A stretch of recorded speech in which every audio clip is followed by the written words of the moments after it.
Squeeze me? Oh, no. Welcome to MsMojo, and today we're counting down our picks for the top 10 white chicks quotes. Ladies, you know what this means. Shopping! I can taste the leather. It's not just a bag. It's Prada. For this list, we're looking at some of the funniest and most memorable quotes from the Keenan Ivory Wayans directed comedy. What's your favorite quote from white chicks? Let us know in the comments.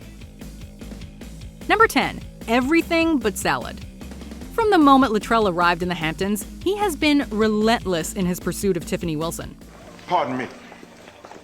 Santa must have come early this year, because you were first on my Christmas list. Little did he know that she was actually FBI agent Marcus Copeland in disguise. In order to keep his cover, Marcus must indulge in Latrell's advances and go on a date with him. Naturally, Marcus does everything he possibly can to turn Latrell off. And when Latrell tries to order a salad for Marcus, because that's apparently what ladies eat, he simply replies, Perhaps not. and proceeds to order every messy dish on the menu in an act of rebellion.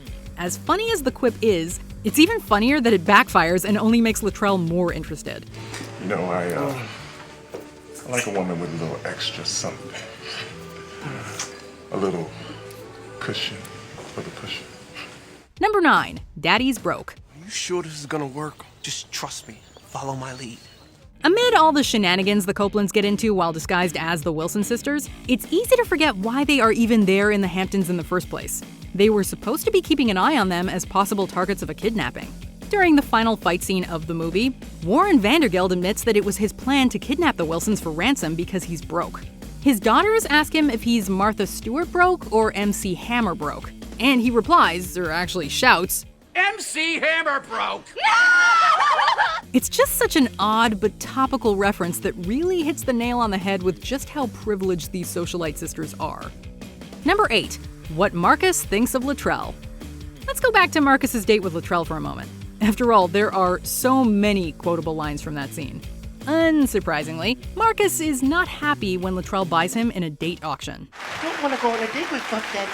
He is so upset while talking to Kevin that he says this about Latrell. But that don't mean I gotta go out with Buffy the White Girl Slayer. Out of all the names they call him, this one is arguably the best.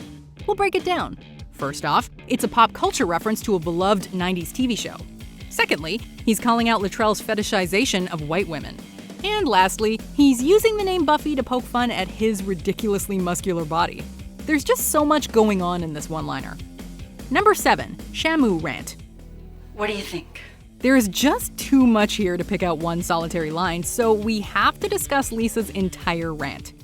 Hi, I'm Cellulite Sally. Look at my huge badonkey. Oh, and don't forget about me. I'm Back Fat Betty. Now, who could have said that? Oh yeah, it's Tina the talking tummy. Kevin, while in disguise as Brittany Wilson, is attempting to help Lisa buy new clothes, but everything he picks out is just wrong. During the shopping trip, she goes on this long, screaming speech about how fat she is and refers to herself as Shamu. Somebody throw Shamu back in the ocean. Wow. Okay. Body dysmorphia itself is not funny, but this scene pokes fun at how much women are pressured to be skinny. Lisa just gets so intense, and poor Kevin has no idea how to handle the situation. Number 6. Hotel check-in. Sweetie, you've got to slow up with those Cosmos. The best lies always incorporate part of the truth. So, while emulating the Wilson sisters, the Copelands reference a lot of their actual vocabulary from previous interactions with them. I am so frickin' pissed. In one scene in particular, Kevin and Marcus basically copy and paste their earlier conversation with the Wilson sisters. When they first arrive in the Hamptons, the agents realize they don't have proper ID to check into the hotel as the Wilson sisters, so they throw a tantrum as a distraction. Clearly, this is how the Wilson sisters always get their way. Kevin uses what must be a classic Wilson line to start up trouble. I'm so freaking pissed. When you hear that, you just know that a huge scene is coming. Number 5. A Big Green Ogre. Continuing their transformation, Kevin goes on with his mimicry of Brittany Wilson with this twist on one of her earlier complaints. When Kevin and Marcus first meet the real Brittany and Tiffany Wilson, Brittany makes a comment that she went to get her eyebrows done and she came out looking like Liza Minnelli. And I told her to make me look like J-Lo, and then that frickin' Russian toad made me look like Liza Minnelli or something, you know? While Kevin is having his own meltdown while disguised as Brittany, she claims that her nose job was botched. I asked him to make me look like Gwyneth Paltrow.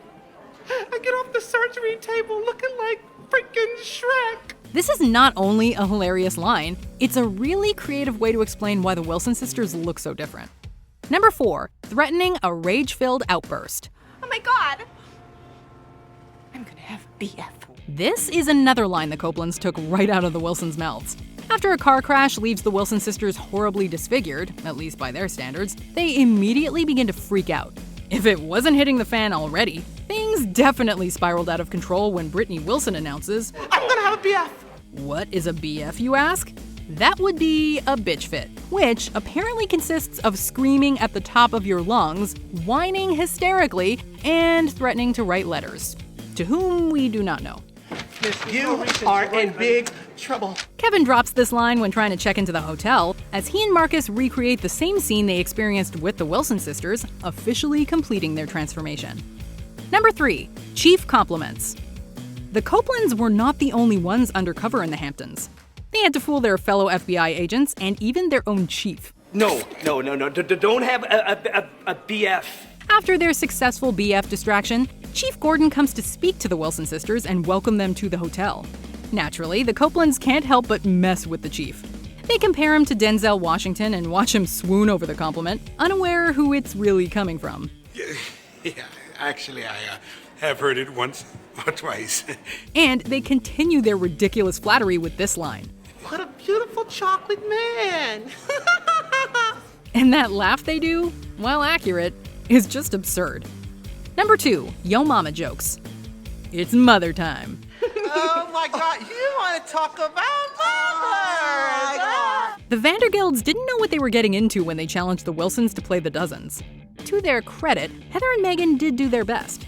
They hit them with that sick burn about mispronouncing salad names. Your mother is so stupid that she goes to Barney's Rooftop Deck restaurant for lunch and orders a niçoise salad and calls it a Nicoise salad. Nicoise salad, right? But they were just no match for Kevin and Marcus. They did not pull any punches when taking shots against their mother's intelligence, appearance, and age. Your mother's so old that her breast milk is powdered. You breastfeed like this. Where did he even get that powder? Marcus and Kevin destroy the Vandergilds so spectacularly that they are left a stammering and sputtering mess by the end of it. Before we unveil our top pick, here are some honorable mentions. All the backup they need. What about backup? Hey, I got you, you got me, that's all the backup we need. Triple T-K-A. Time to totally kick ass. A dog named Baby. And take baby and clean out his bag. Oh my god, he didn't have his colonic and he like pooped everywhere. Unwanted catcalling. What's up, money? You got a problem? What you looking at my ass for? Nah, yo, hold my poodle. Hold my poodle. Hey, yo, what's up? Y'all got a problem? Beach bust. Hey, yo, you do that again, I'm gonna bust. Bust out in tears. Oh my god. Thinking versus saying. Oh my God, Brittany, were you thinking it? No, you said it. Before we continue, be sure to subscribe to our channel and ring the bell to get notified about our latest videos. You have the option to be notified for occasional videos or all of them. If you're on your phone, make sure you go into your settings and switch on notifications. Number 1, 1,000 miles. And I need you. This is inarguably the most memorable moment of the whole movie. Who didn't fall in love with this song all over again after watching this scene?